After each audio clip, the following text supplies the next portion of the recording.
From Washington, D.C., this is the Muslim News on Muslim Network TV. Assalamu alaikum, I'm Hena Zuberi. First, the headlines. India at high risk of mass killings, warns U.S. Ambassador for Religious Freedom. U.S. Supreme Court restricts EPA's authority in reducing carbon emissions.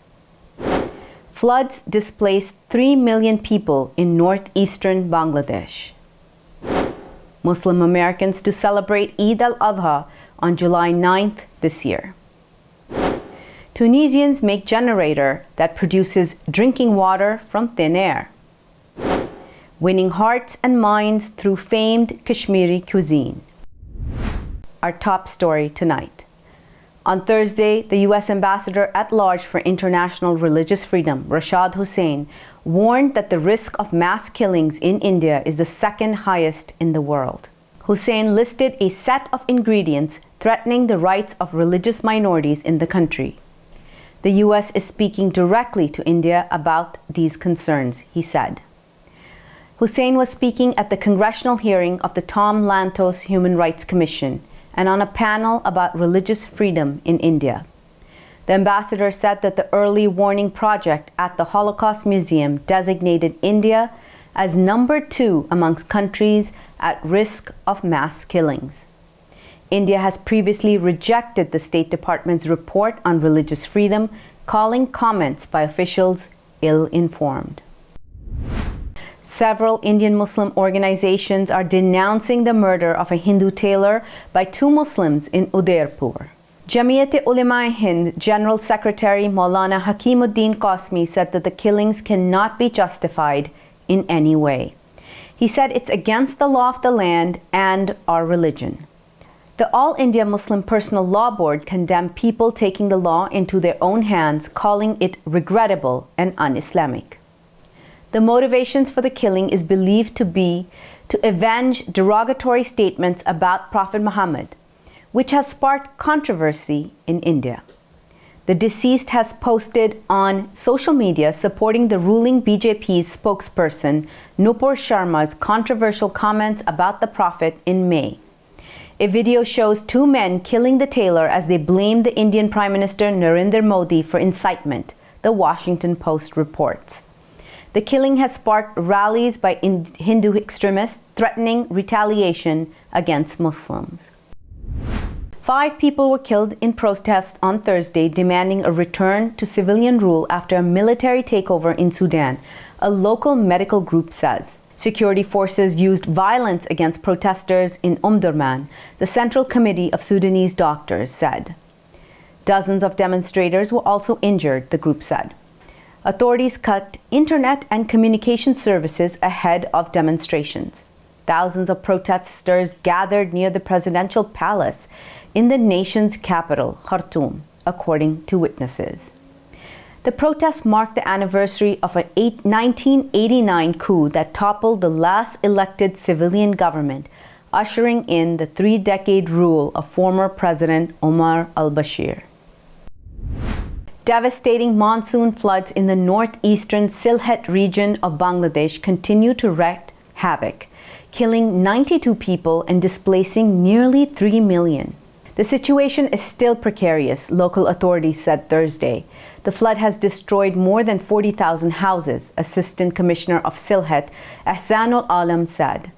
Alam also told Anadolu agency more than 37,000 residents in the district have taken shelter in over 400 government-built units. He said 80% of the Sylhet region is inundated with floodwaters. More than 4.5 million people have been stranded since the flood hit the region in mid-May. Alam said that the local administration had sent a list of affected households to the Disaster Management and Relief Ministry for assistance. A product developed by a Tunisian tech startup allows safe drinking water to be refined from vapor in the air.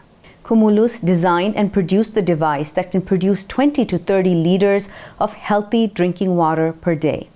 It refines the water vapor and puts it through a system that kills harmful bacteria. The drinking water is then collected in a small reservoir and is ready for consumption. The company believes that everyone should have access to safe drinking water. When fully operational, Comalus's machines can be easily transported, set up, and maintained. A segment about Kashmiri cuisine and global diplomacy after the break. Stay tuned, and we'll be right back after these messages.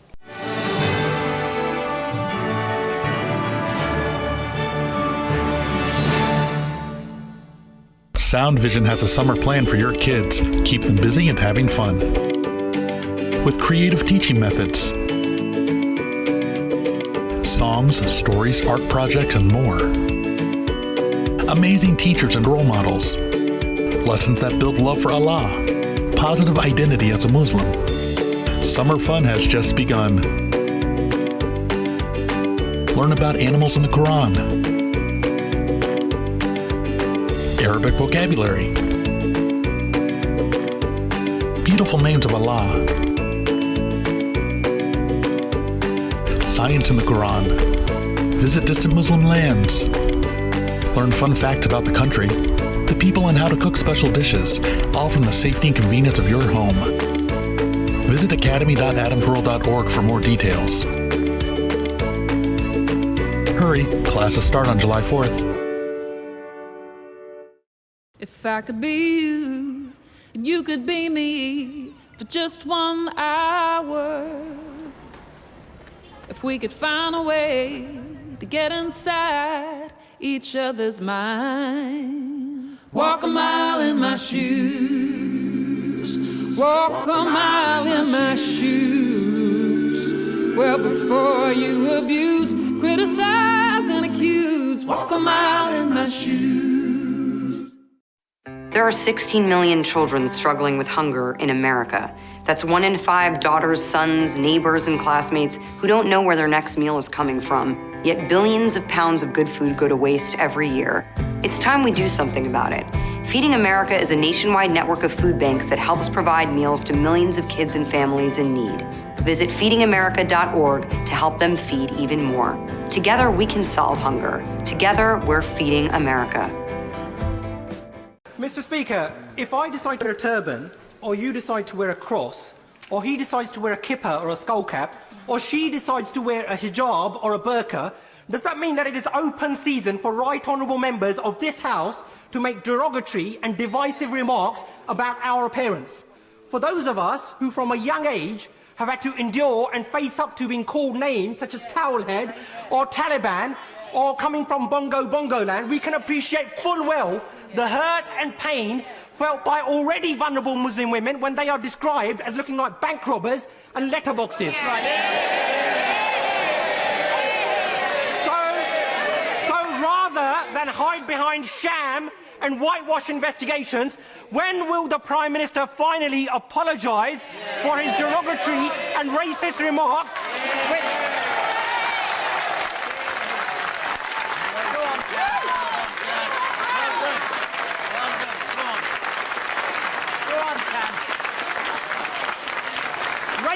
racist remarks, Mr. Speaker, which have led to a spike in hate crime? And given the increasing prevalence of such incidents within his party, when will the Prime Minister finally order an inquiry into Islamophobia within the Conservative Party, something which he and his Chancellor promised on national television?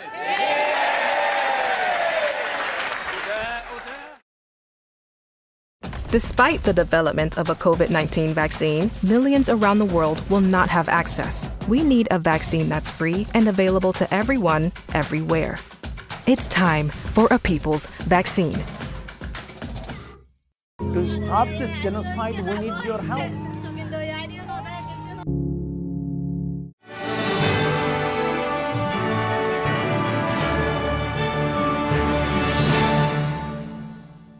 Welcome back.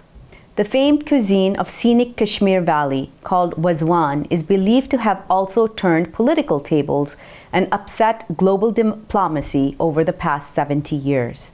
In December 1955, when Soviet Union leader Nikita Khrushchev visited India, the then Prime Minister Jawaharlal Nehru made sure he visited Srinagar, the capital of Jammu and Kashmir. Kashmir's Prime Minister Bakshi Ghulam Muhammad thrusting goshtaba, a meatball prepared in yogurt with spices, into Khrushchev's mouth is believed to have turned the tables of global diplomacy in India's favor. The Soviet Union then started vetoing debates and resolutions related to Kashmir at the UN. Former French Prime Minister Jean-Pierre Raffarin said about food diplomacy, "The table is the place where power has influence, where tensions are eased, and where relations are built." Pakistani artist Samra Bashir paints calligraphy on glass. Her multicolored art pieces capture Islamic art and shine a spotlight on Pakistan's rich and diverse culture. She said she derives much of her inspiration from traditional Islamic art and architecture. Bashir usually paints with glass paints on glass and plexiglass. She incorporates geometrical designs, biomorphic patterns, and Arabic calligraphy, and also adds abstract designs into her work. Her pieces include motifs from ceramics and tile work and intricate embroidered and block printed patterns found in Pakistani architecture. Reports of Afghan elites and former officials from West-backed Kaboub government escaping to luxury condos in Dubai and beachside villas in California have emerged. The exodus occurred during the Taliban's takeover of the country last August. Tens of thousands of Afghans who also left the country at the same time are still languishing in cramped refugee camps, while millions of Afghans face hunger at home. Former Afghan officials, including aides of former President Ashraf Ghani, spent millions buying properties in Dubai and US in the last years of the government, the Wall Street Journal reports. A US watchdog said millions of dollars disappeared from the presidential palace and the National Directorate of Security during the Taliban takeover.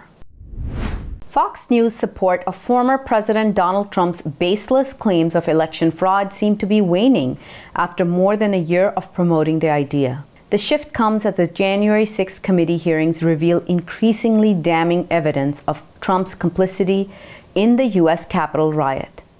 At least 4 Fox News hosts and 1 analyst have cast doubt over Trump's claims of fraud in the 2020 election.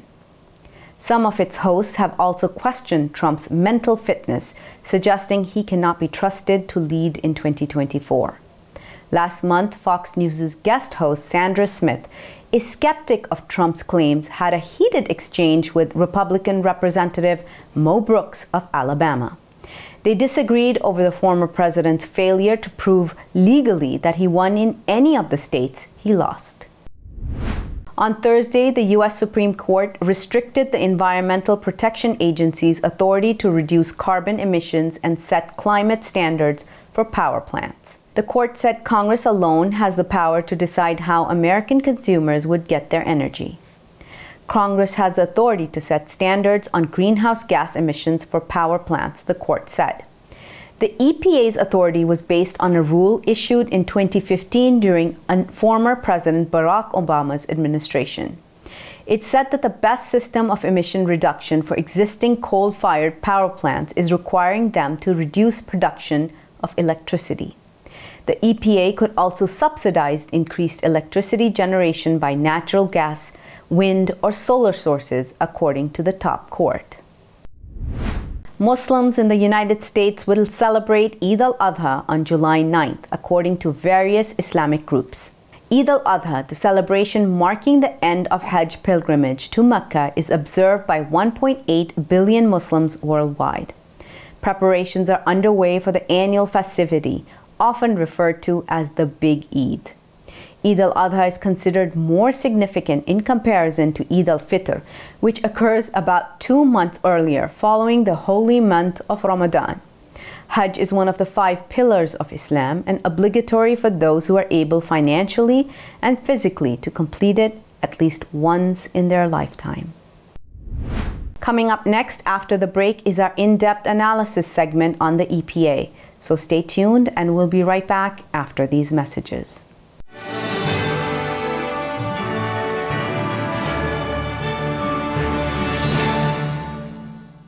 If I could be you, and you could be me for just 1 hour. Walk a mile in my shoes. Walk a mile in my shoes. Sound Vision has a summer plan for your kids. Keep them busy and having fun. With creative teaching methods, songs, stories, art projects, and more. Amazing teachers and role models. Lessons that build love for Allah. Positive identity as a Muslim. Summer fun has just begun. Learn about animals in the Quran. Arabic vocabulary. Beautiful names of Allah. Science in the Quran. Visit distant Muslim lands. Learn fun facts about the country, the people, and how to cook special dishes, all from the safety and convenience of your home. Visit academy.adamsworld.org for more details. Hurry, classes start on July 4th. Mr. Speaker, if I decide to wear a turban, or you decide to wear a cross, or he decides to wear a kippah or a skull cap, or she decides to wear a hijab or a burqa, does that mean that it is open season for right honourable members of this House to make derogatory and divisive remarks about our appearance? For those of us who from a young age have had to endure and face up to being called names such as Towelhead or Taliban or coming from Bongo land, we can appreciate full well the hurt and pain felt by already vulnerable Muslim women when they are described as looking like bank robbers and letterboxes. So rather than hide behind sham and whitewash investigations, when will the Prime Minister finally apologise for his derogatory and racist remarks?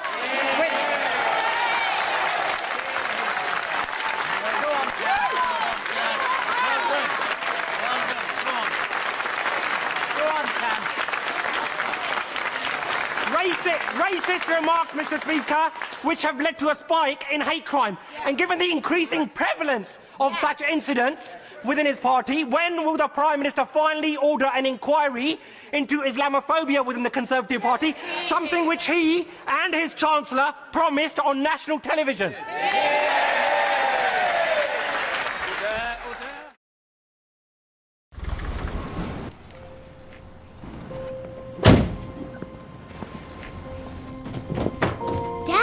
They took over my bedroom. Come on, come on.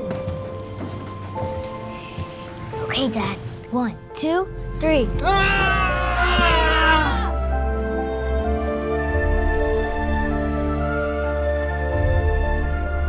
Dad!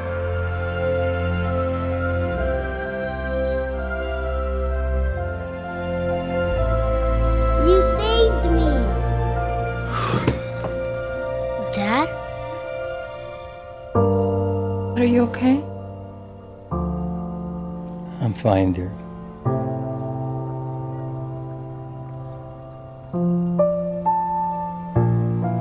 Your hero needs you now, and AARP is here to help. Find the care guides you need at aarp.org/caregiving. We are Justice for All. Headquartered in the heart of downtown Chicago, Justice for All is a global humanitarian initiative dedicated to raising awareness for human rights concerns impacting vulnerable minority groups. Our diverse team of staff and volunteers, led by Imam Malik Mujahid, work tirelessly to help Justice for All achieve their goals.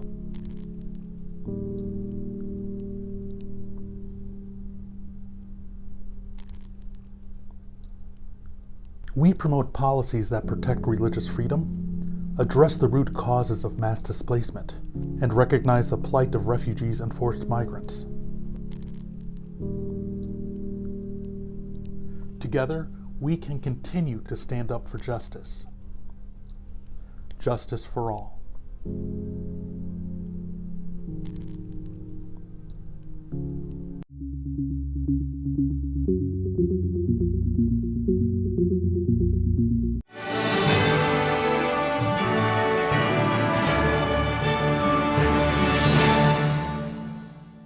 to discuss the Supreme Court's restriction on EPA's authority in reducing carbon emissions.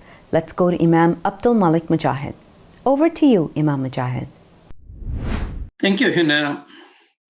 Supreme Court session has ended yesterday, and there's a new justice which came on board, replacing another liberal justice. But Supreme Court has left a mark on this year, which is pretty visible.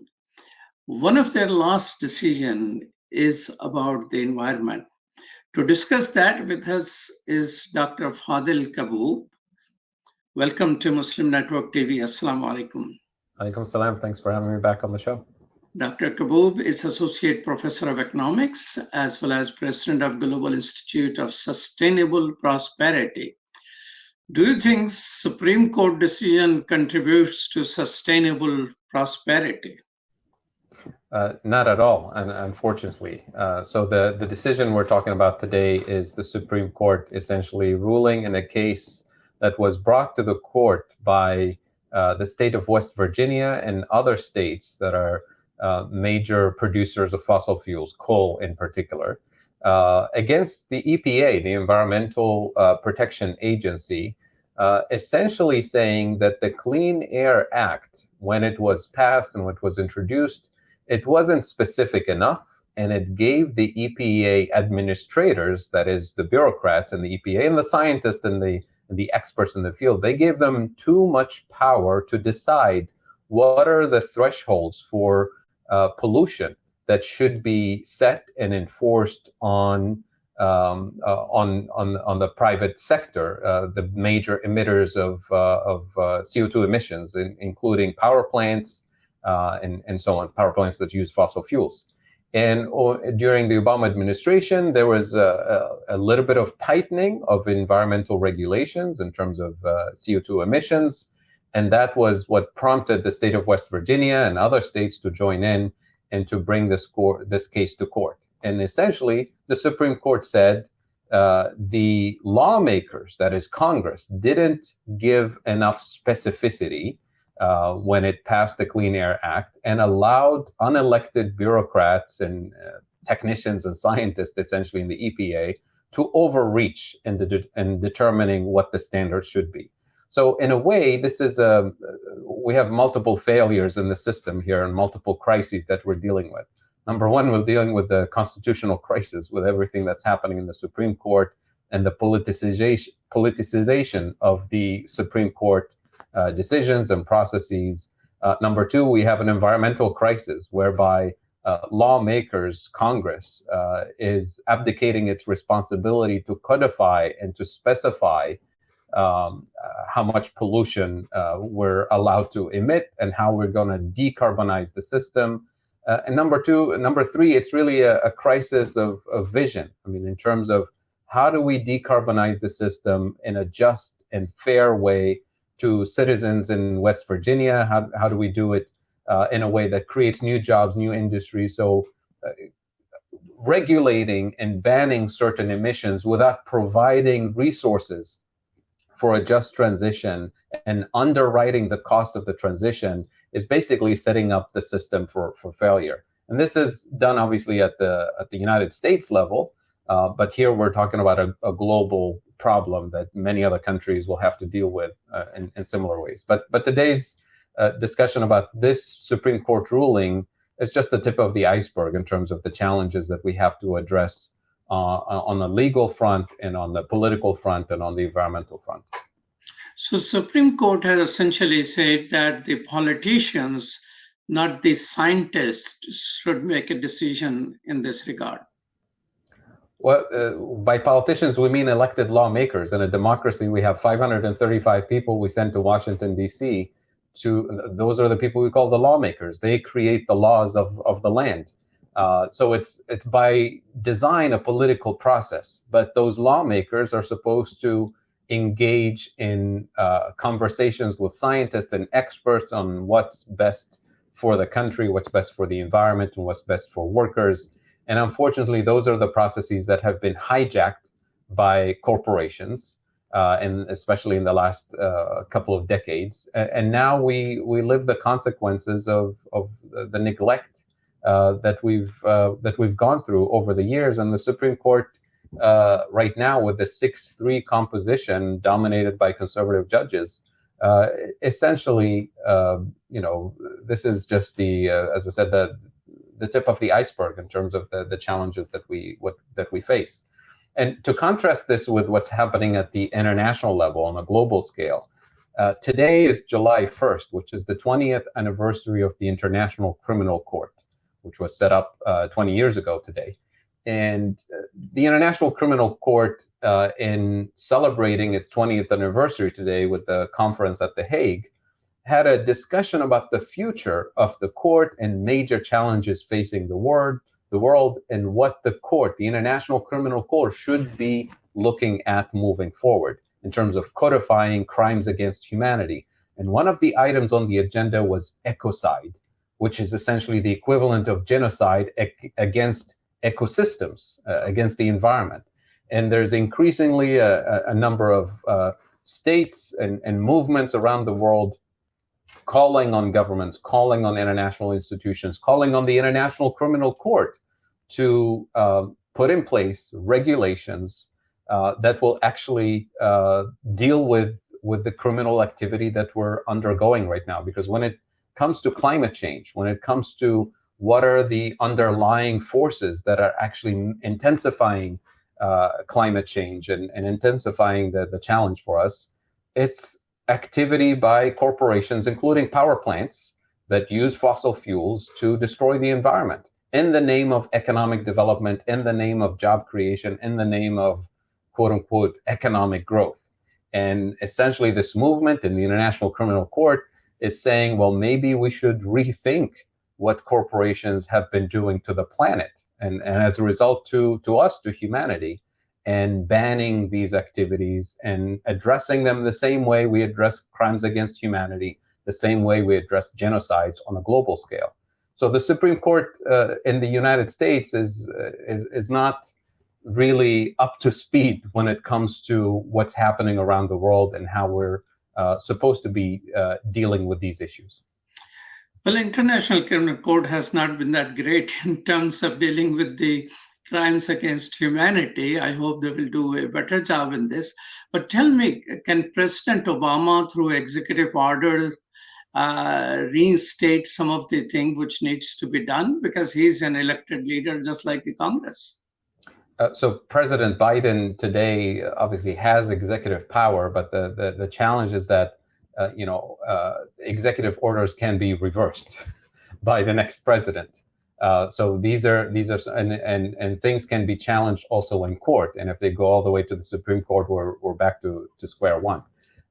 So this is really that's why I call this a political crisis, because moving towards November, it looks like the Democrats may not control the House and the Senate anymore, which means President Biden will be completely powerless to get anything through Congress, and ruling via executive orders is not the ideal way to deal with all the major challenges we're dealing with right now. And that's why these failures that we're seeing today in the US political system are really the culmination of decades of neglect by both parties and failures of the political system to deliver better quality of life without neglecting or sacrificing the economic benefits of in terms of jobs and in terms of better wages and higher quality of life. So our crises are intensifying, unfortunately, and the political elites in the United States, to be honest, not just conservatives on the Republican side, but also some Democrats, are not really up to the challenge, and it doesn't look like they're able to lead us towards a better place, unfortunately. I hate to be the bearer of bad news here, but I don't see really any breakthrough in the political system under the current setup. And that's why we really need to mobilize people informed by science, informed by technical expertise, to challenge the current political establishment that's heavily influenced by corporate influence, and to move towards a much more democratic, participatory, fair, just, equitable, and sustainable system. And under the current system, I don't really see it happening as of right now. Under President Trump, it was news that EPA was essentially gutted, and his staff was worried all the research and papers will be deleted, and they were downloading and trying to preserve. Do you think EPA has been restored at least to the level it was at Obama's time before this Supreme Court decision? Actually, Trump's attempt to weaken the EPA was actually reversed by the court towards the end of his presidency. So there are some checks and balances in place. But this particular Supreme Court decision was based on a technicality. The technicality was essentially the Clean Air Act. Like many other acts, by the way, that are passed by Congress, don't really specify the technical details and just hand over the responsibility to particular agencies, in this case, the EPA, to determine the technical details of what the standard should be. And then over time, because we have intensification of pollution and climate change, and we're improving our targets in terms of emissions, the EPA was naturally changing those standards over time. And this was the opportunity for the court and for West Virginia in particular to lead the way in suing the EPA and saying, you way overreached your administrative responsibility.